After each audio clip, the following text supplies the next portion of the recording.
Hello guys, welcome to my shop. Today I had it planned to head out to the track and do the review on the Apex head that a subscriber sent me, but unfortunately the weather is not cooperating today. Halfway to the track, hit some rain, and checked Facebook and they said they closed the track for the day, so it wouldn't have been a good day for testing anyway if it was raining out there. But guess I'll try again maybe later in the week. Might go out midweek or next weekend, but I definitely want to get this in. But this video is just going to be kind of a update of some videos that I have coming up here shortly. One is with the Apex head. We're going to talk about that a little bit in a second here. Also a conversion. It's the this is a KTM 250F SX.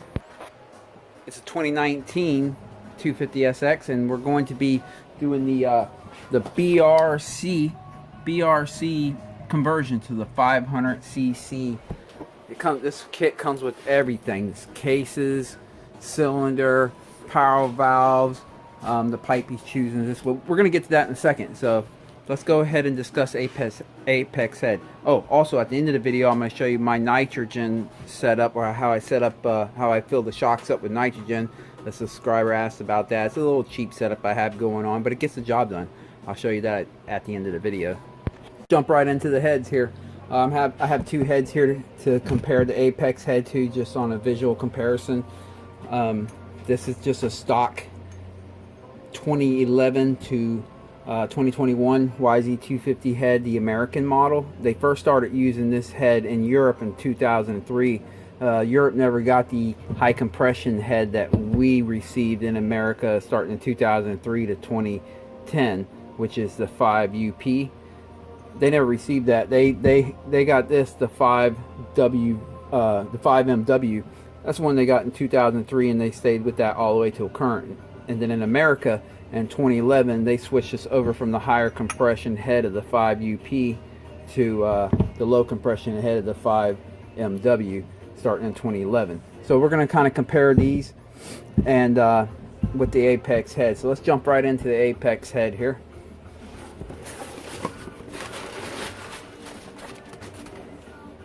All right, the subscriber sent us two domes. We have, let's see if I can pop her out here.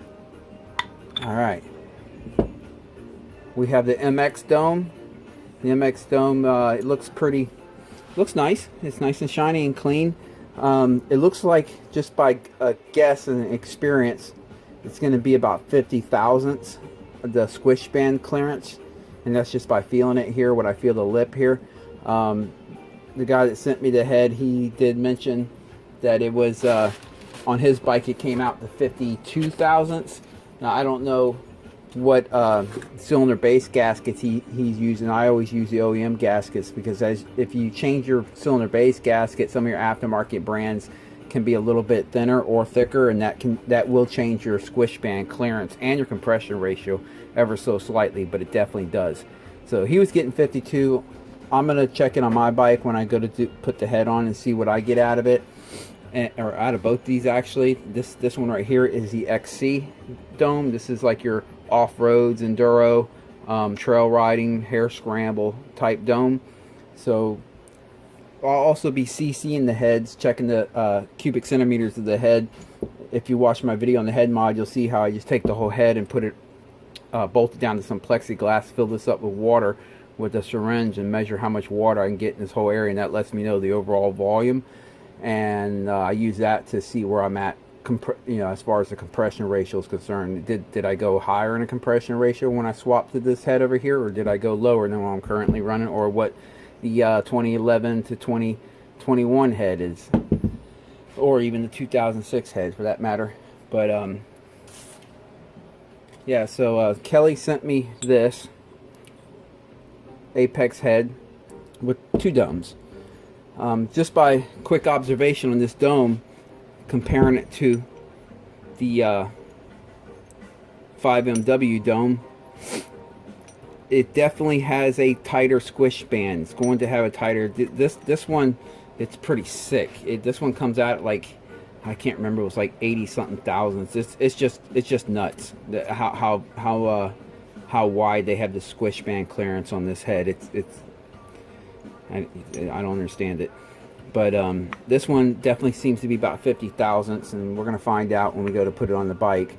And it appears to be kind of a lower compression head. There's several things to pay attention to when I'm just looking at it to figure out that, you know, if it's going to be a high or low compression head. It's not only the squish band clearance, because that does take up, that does affect the compression ratio, you know, and then the whole area does from here in the dome, you know, as the piston comes up, the space that's in there. So I'm looking at that in the dome, and if I compare that to a head that I already did, this head right here, it basically uses the stock compression ratio. It's the same volume in here as the 2003 to 2010 5UP head. As you can see, it originally started out as that head, and then it's been rechambered. I milled it to get the squish band down to about 40 thousandths, and then I opened up the dome here to relieve the compression to get it right back to the same compression ratio that the head originally was in 2003 to 2010. So comparing this to this, you can, it's hard, might be hard to see on the screen, but this dome is definitely bigger than this dome, and it looks like the squish band width is also more narrow in this one. I'll break out some calipers here in a second, and we'll measure that. And so I'm going to guess that this is actually a lower compression ratio than the 5UP head came stock. However, it will have a tighter squish band clearance than the 5UP came stock, because the 5UP stock came at about 67 thousandths, and this is going to be about 50 thousandths is what I'm gathering here. Alright, I had this one set about probably about 11 thousandths. I mean 11 millimeters. I'm reaching right to where it just starts to curve in. Maybe 11.20. This one measures out to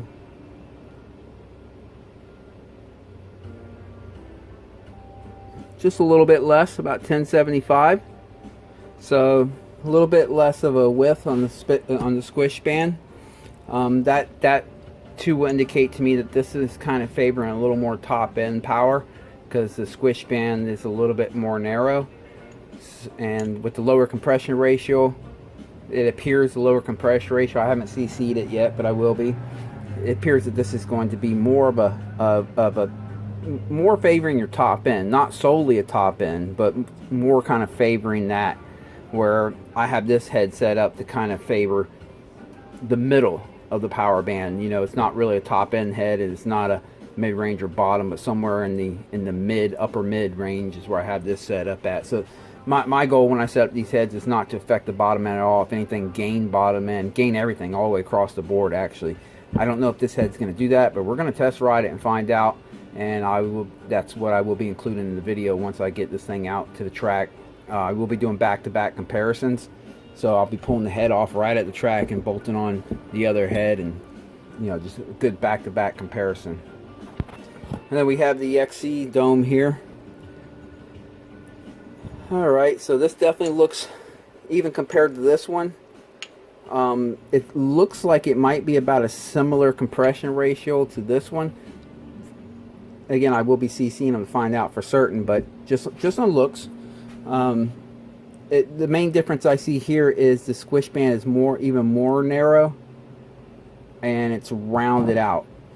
You know, that's going to be interesting. I'm real interested to try this out and just see how it affects the bike.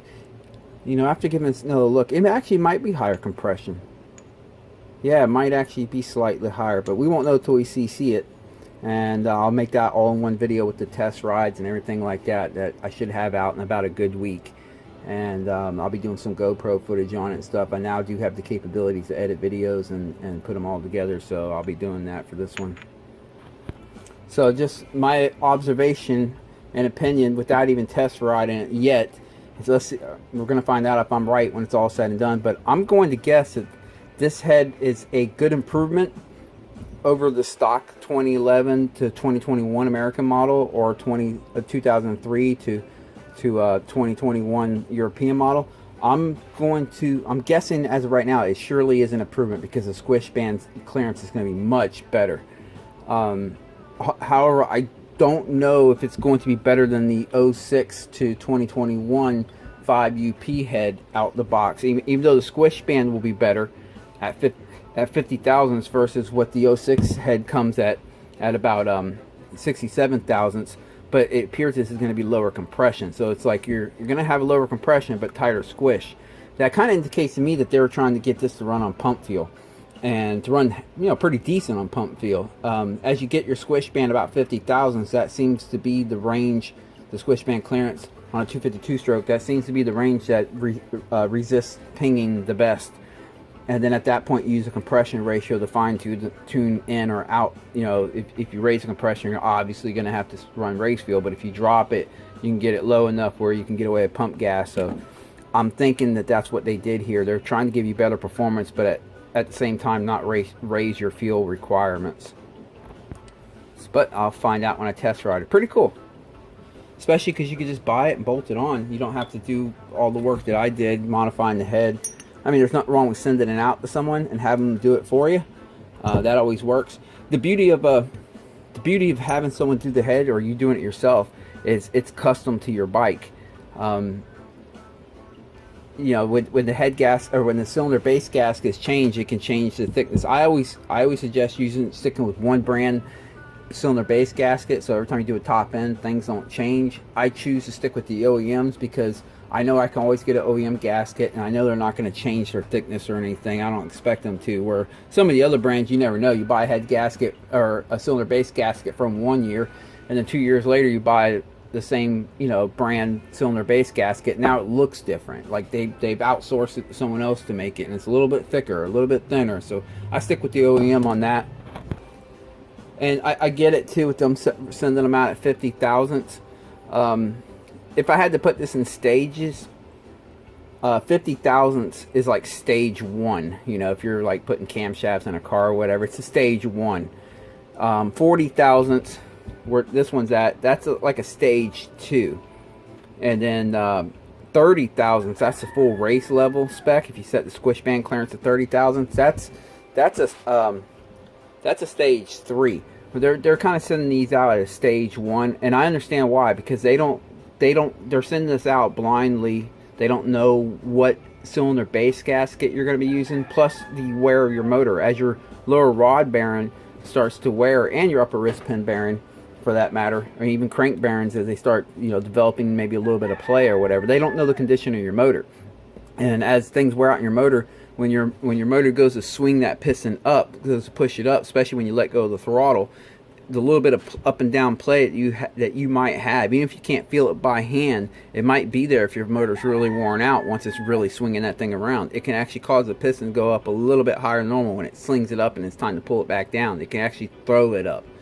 And so they have to take that in consideration when they send these out. They don't really know the condition of your motor, so 50 thousandths is definitely a good, safe squish band to send them out. And that's why most of your tuners will send stuff out at about 50 thousandths, unless you request tighter, like 40 or 30 thousandths. So again, I don't know yet if this is 50 thousandths. He said it measured 52 thousandths, but just based on the feel and experience, I've cut out a lot of heads in my life, and that feels like 50 thousandths to me. I'm going to find out when I get on the bike.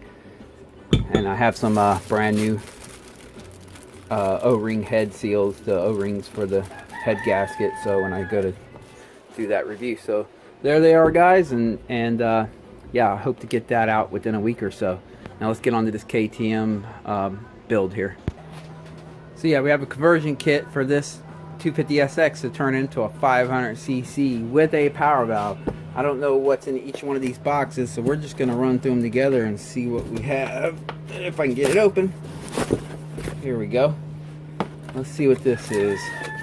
Oh, this looks like it's gonna be the piston. All right. So look at the size of the wrist pin bearing on that thing. We got the piston rings right here. It looks like a 2-ring piston. This is, wow, that's a big piston. 500 cc's for you. Looks like a cast piston. I'd probably rather see a forged piston, but you know, hey, it's fine. It's what came with the kit, and it's what he'll be running.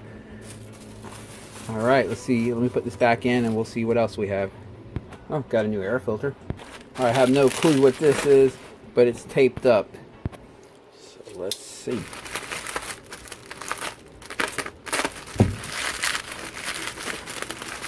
I'm surprised he didn't open all this stuff before he brought it to me.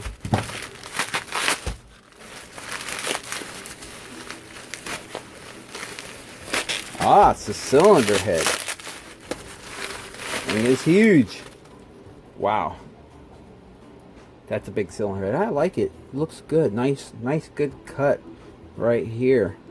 Squish band clearance for 500cc. That's I'm going to guess that's going to be about 70,000. It's going to maybe a little bit on the fatter side, but not overkill for a 500. The bigger the motor, the more squish band clearance you need, because now you're chugging a bigger piston up there. Remember I was mentioning about the play that you can get in the bearings and stuff like that with wear and time. They consider that. Plus they consider just the rod bearing, and the metal's actually getting swung up so fast at the top end that there can be a little bit of stretch. So they have to consider that. That's why you can get away with a tighter squish band clearance on like an 85, but as you get bigger, you know, larger size motors need a fatter clearance. But anyway, this is supposed to have a decompression, so it allows you to start it. That's what that little hole is there in here for. Not quite sure what that's for right here. Maybe for the water jacket? I don't know. But okay, that's the cylinder head. Alright, I don't know what this stuff is. Let's see. Oh, it looks like power valve stuff. It's going to be interesting, a power valve on a 500cc. I know the KX500 has a power valve, but the CR500 didn't. This is going to have a power valve. Alright, let's get this thing open and see what it looks like. Pretty nifty. Looks like it's going to be a vacuum controlled power valve. That's what it appears so far. Oh, they already put that underneath there for me. Huh. They're just trying to make it easier for you, I guess. Nice. Looks really pretty. And then you have this right here. They even took the time to write top. So that's pretty cool. And top, yeah. And then, of course, we have this O-ring gasket for it. So, all right. I believe we have everything but the cylinder right now. He mentioned that the cylinder is still in the process of being shipped to him, so we're probably not going to be able to inspect the cylinder yet. And I'll be waiting for that to arrive before we do the actual job. But let's see what else we have. Alright, we have a spark plug, BR8 EIX.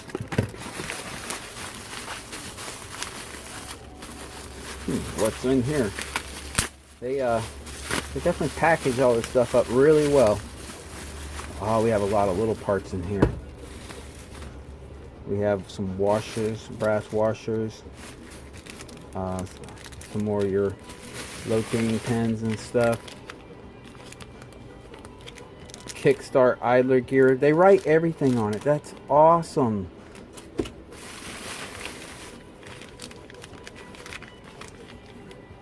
Swing arm.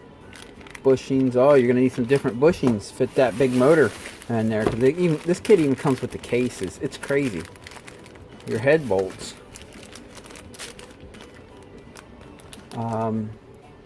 Rear spacer. Well, guess I'll figure that out when we get there. And then it looks like this cylinder studs. All right, what do we have in here?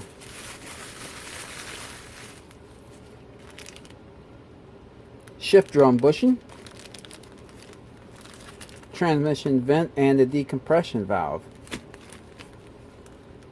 Kickstarter seal, shift shaft seal, and the head O-rings, and also the crank O-ring. Alright.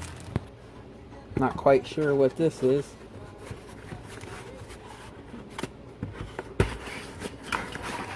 Horse reads. Just some nice little stickers. Let me turn the light on and see a little better in here. Yeah, they're pretty. Oh, I like how they recess the reed pedals. I don't know if you can see that in there. They're yeah, pretty nice. And they put a nice rubber coating on these now. These are the V-Force 4R. Nice. Well, this one's heavy. Ugh. It says crank and bearing kit. Let me open this up, see what we got. Alright. Well, we have a lot of stuff in here. Alright, we have a hose,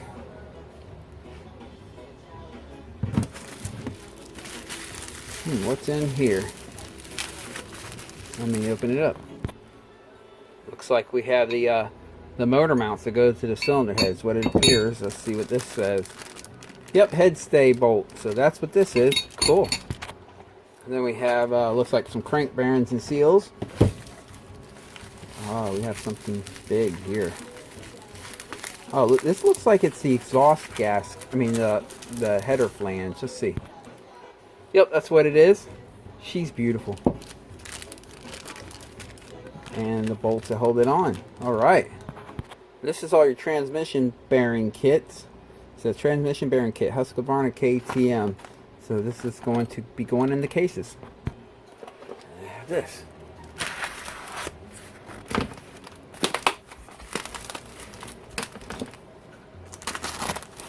Gotta be careful. Don't want to scratch anything, just anything in there. Because he paid a lot of money for this stuff, I'm sure. But it's going to be a sweet build when it's all said and done. Alright, let me get this open. Oh, look at that counterbalancer. It's probably a good thing for a 500 because these things can vibrate. Yeah, it's a counterbalancer. Sweet.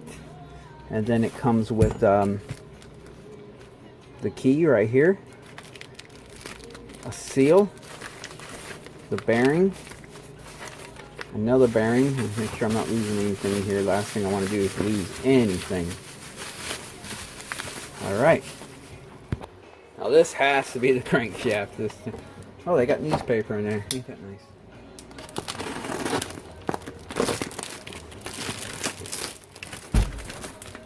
Alright, let me get this open. Looks like a brand spanking new crankshaft.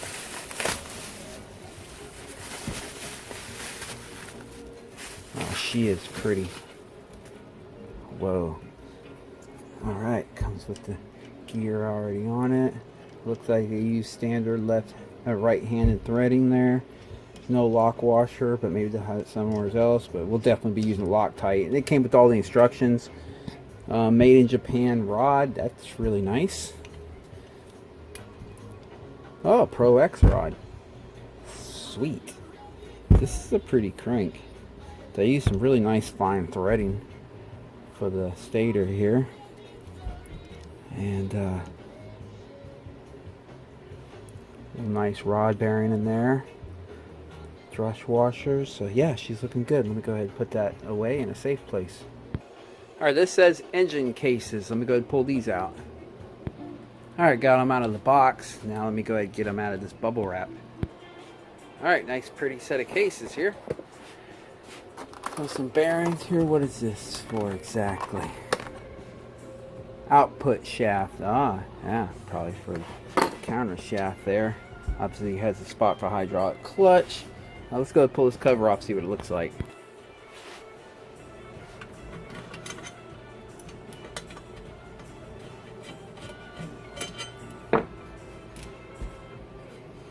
Oh, they have one more over here.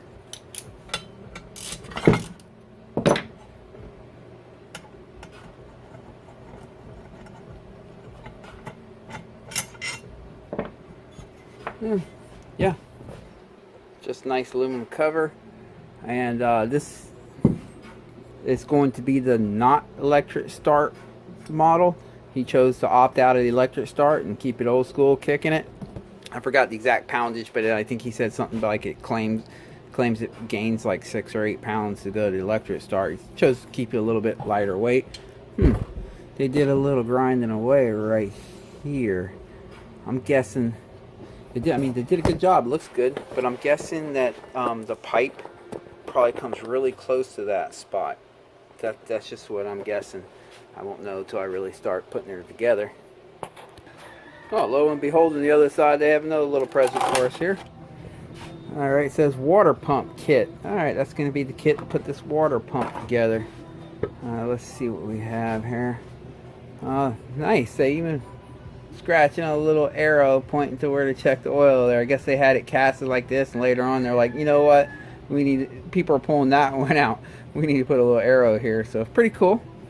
They're definitely looks like they're covering their tracks, and they're trying to not leave any stones unturned, so that's pretty cool. All right,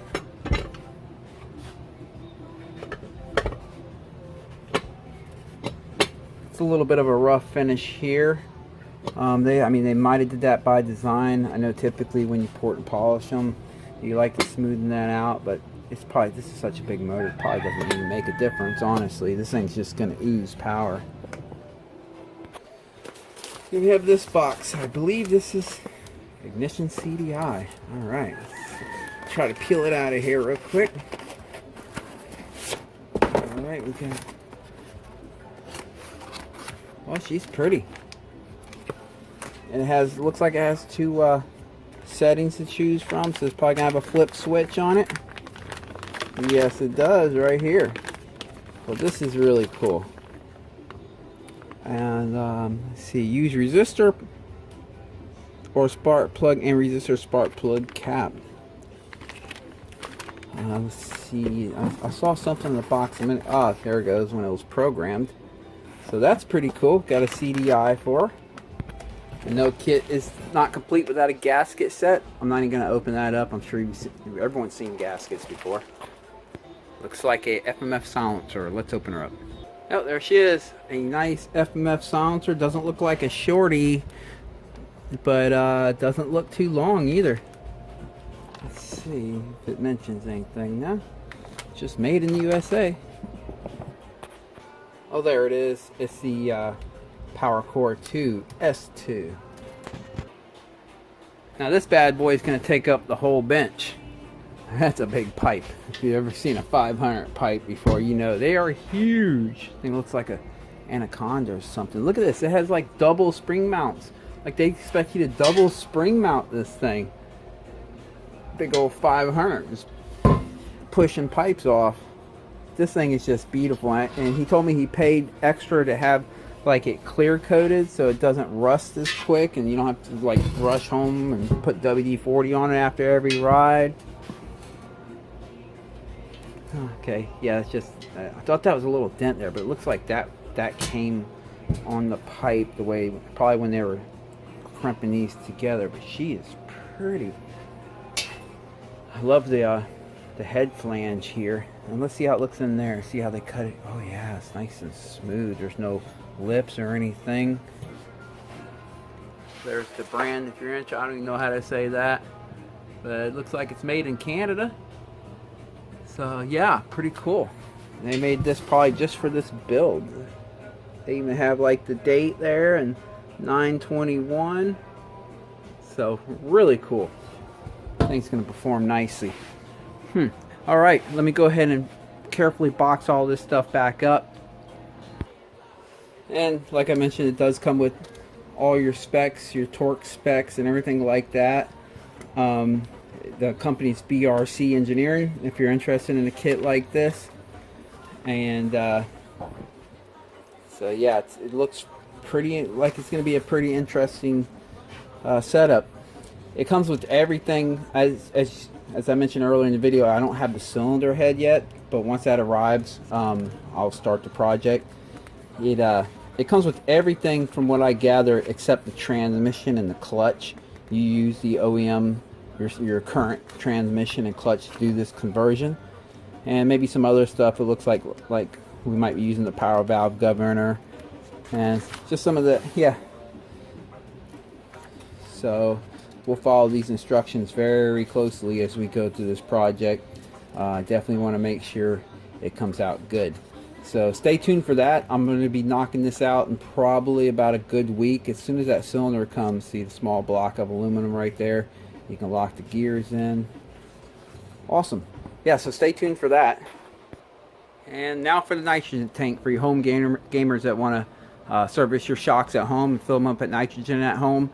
At first, when I first started servicing my own shocks, I used to run off to the local dealership, Cahill Yamaha in Tampa, and they would only charge me, I think it was like $12 to fill it with nitrogen. Then after a few times doing that, it went up to 25. Then the last time I ran up there to get it filled up with nitrogen, they charged me 75, and I was already getting a little iffy about it because they take your shock and they run out into the back shop. You don't get to go there with them, and they come back out about 15 minutes later and hand you your shock and tell you it's full of nitrogen.